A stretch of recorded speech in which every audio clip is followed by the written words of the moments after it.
everybody. Well, I actually prepared this video for yesterday, but I had been running errands for my daughter and grandson because they were having a garage sale at the bottom gate.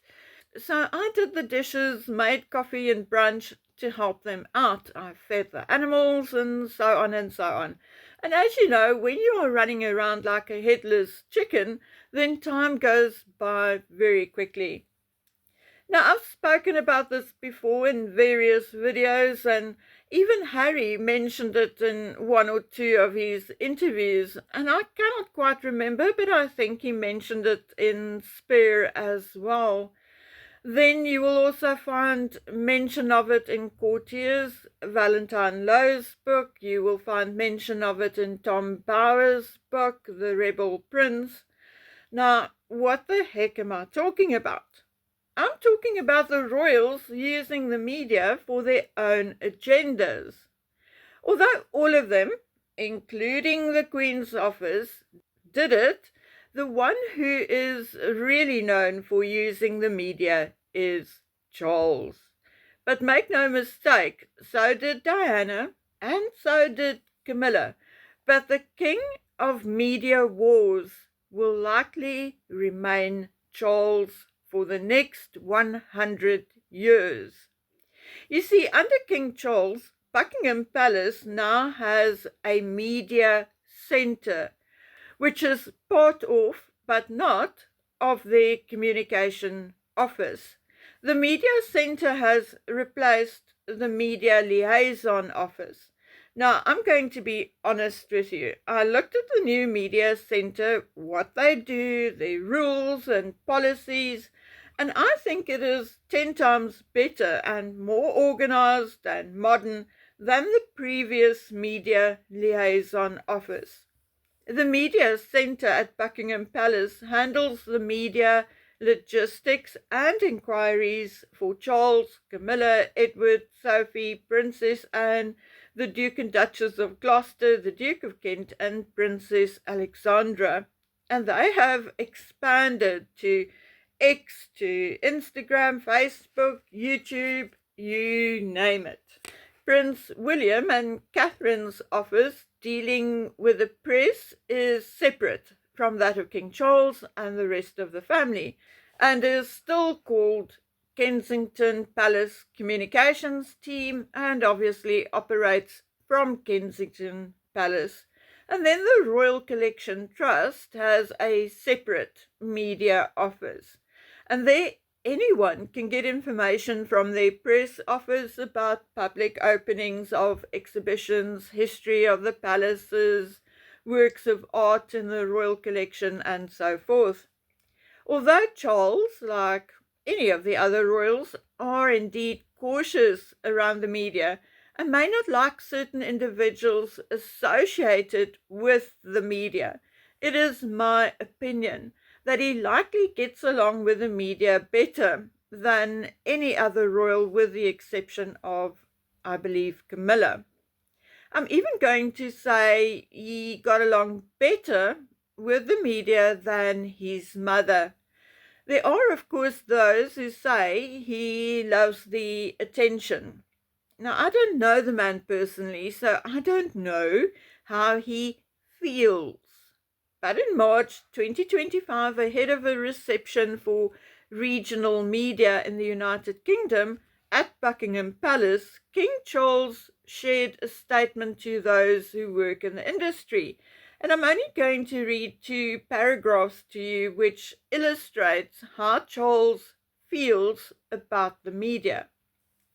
He said, "Your reporting and the work of all those who support you helps amplify and reaffirm the rights and responsibilities we all share.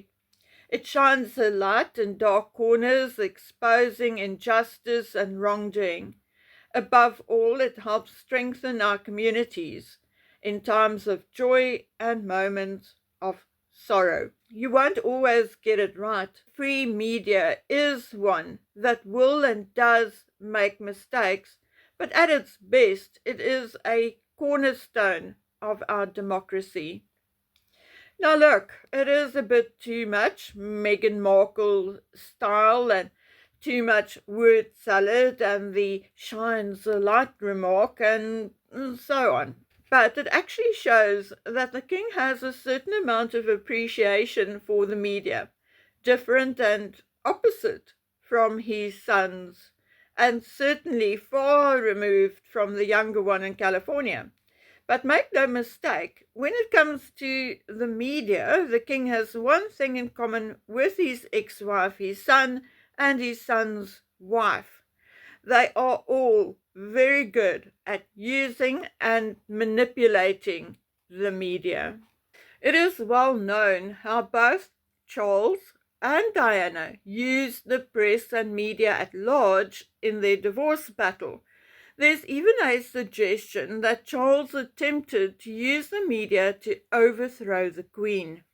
Although this is rumour, Lord Guyot had an uphill battle to curb the supposed leaks from Charles's St. James Palace office at the time, to the point where he suggested that they combine the two media liaison offices so they can work together instead of against each other. Like Harry and Meghan, Charles also sued the Mail on Sunday in 2005.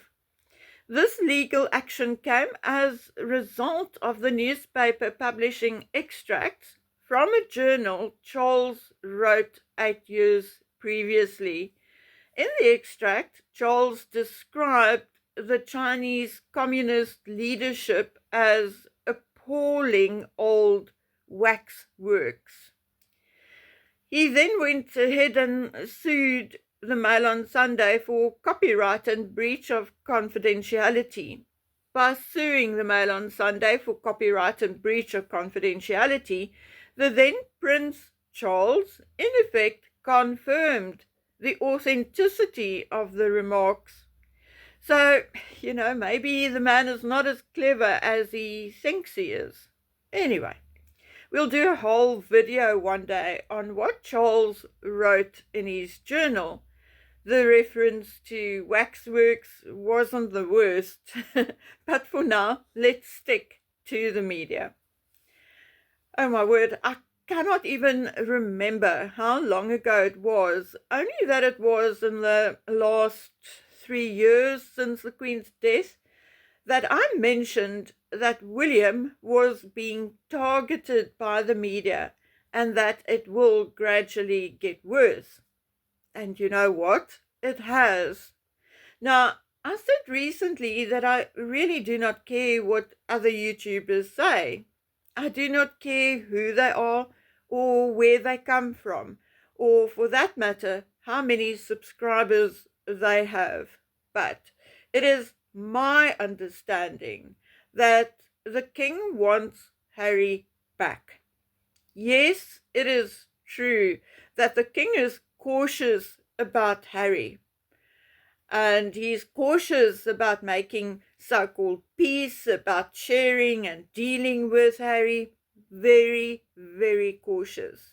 And that, my dears, whoever tells you that, it is no lie. It is 100% the truth.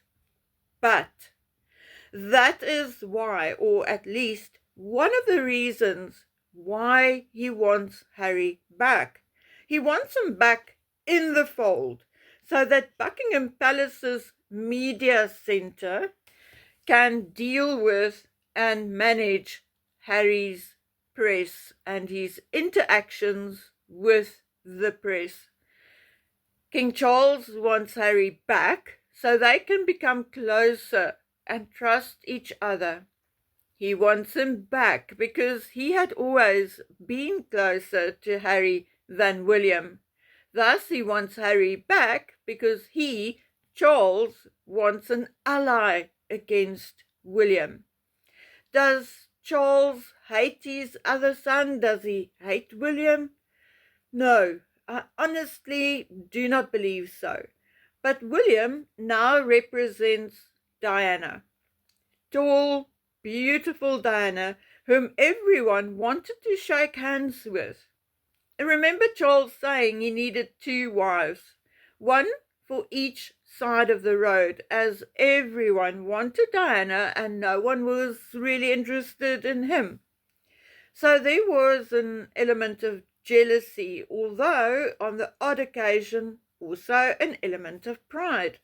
So before I'm thrown with rocks again, the two opposite feelings can coexist. But it got worse as Diana's confidence grew. So for Charles, there was a need to belittle her, mostly by ignoring her, sometimes by making snide remarks, etc. Plus, he needed his ego stroked, hence Camilla and others. But that has nothing to do with the media, so let's get back to that. Once the marriage had broken down completely, both Charles and Diana used the media against each other, or they tried to. Charles also used the media to get the public to support Camilla. As a matter of fact, one of Charles's aides, Mark Bolland, had one main task, and that was to make Camilla Parker Bowles acceptable to the British public. And to do so, he had to get the Daily Mail and the Sun to like her. However, Mark Bolland was known as Lord Blackadder by William and Harry. But I have now digressed badly, so let's get back to the present day and what I think is going on. So for Charles, William must be a physical representation of Diana. Tall, attractive, and I'm sure that when they are at an event together, everyone wants to see William and Catherine and not necessarily Charles and Camilla. So once again, Charles stands in the shadow of a more attractive family member. The story of his life. Before Diana, it was his far more attractive war hero brother Andrew. Then it was Diana, and now William and Catherine. So there may be pride, but there is indeed resentment and jealousy by the truckloads full. Not necessarily directed at Catherine, but definitely towards William. The issue is further that Diana could in a way be manipulated and punished, and William can't. William is strong, mentally and emotionally, to an extent because he has backup and a soft place to fall, namely Catherine and the Middletons. But William also, to a large extent, have the stoicism of the Queen and the impatience of Prince Philip. And one only needs to read Dimbleby's book to know how much resentment and anger Charles harbored in terms of his parents and in particular his mother, the Queen. It never went away. And in a way, William now also represents the Queen, the opposition, so to speak, as William is not a yes man. So I'm not saying that all criticism in the media or all the negative reports about William comes from Charles's camp. Not at all. I'm older and wiser than that. But I am 99% sure that some of the shade, some of the stories are indeed emanating from Buckingham Palace. You know, those leaks, those palace sources. Do you seriously, honestly, and truly think that any of Charles's courtiers and aides will leak anything without his permission while working for him? Well, I don't. I read courtiers. I read Rebel Prince. They may talk a bit years after the employment ended, but 100% not while they are walking the halls or corridors of Clarence House, Buckingham Palace, or Windsor Castle. Those palace sources are providing approved information. Remember, the king wants his errant son back. So, number one, they need a positive spin on Harry. Number two, they also have to hint at him being a victim. And number three, they have to discredit Harry's main opposition, namely his brother William.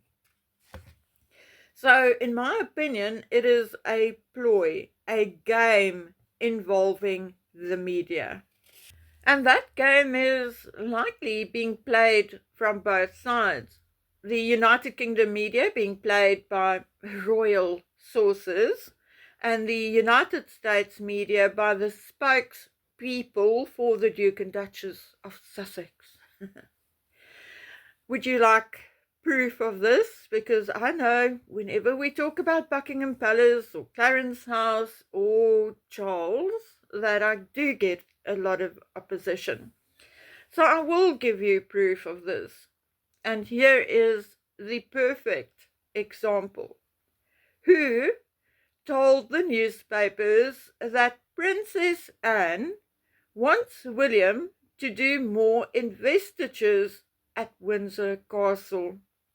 Do you think it was Princess Anne? No way. Just no way. Not ever. Could it have been Harry and Meghan? No, they would not even have known about it. I don't think Auntie Anne phoned Harry and told him about it. As a matter of fact, I'm 99.99999% sure she didn't. Could it have been William? No, definitely not. Why would he? So who does or handles Princess Anne's media and PR? Buckingham Palace Media Centre. So by reasons of deduction, who told the media? Buckingham Palace under the auspices and authority of King Charles. There's your answer, and there is your proof. Anyway, guys, mull this over. Remember, the truth may not matter today, but it will be written in books 10, 20 years from now. And when we see it in books, people who had access to records in 10 years' time or whatever, the truth will indeed look very different to what we are being told today. For some of us, it will not be any surprise whatsoever. But for others who do not wish to believe now, it will come as a surprise and maybe even a letdown. And now I'm going to wish all of you a fond goodbye. Until later, love you, take care, and stay safe. Bye.